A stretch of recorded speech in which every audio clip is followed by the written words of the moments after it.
छत्रपती संभाजीनगरमध्ये मोसंबीचं मोठं नुकसान झालंय। अतिवृष्टीमुळे मोसंबीच्या बागेवर रोगाचा प्रादुर्भाव जाणवतोय।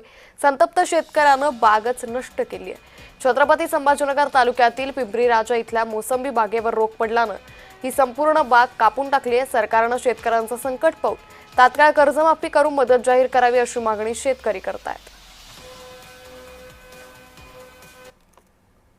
3 लाख रुपये खर्च झालेला आहे झाडावरती। मोसंबीच्या खत बी याच्यासाठी खर्च झालेला आहे आणि 3 वर्षापासून बाग आहे ना, तर एक मोसंबीचा बाग विकतच नाही।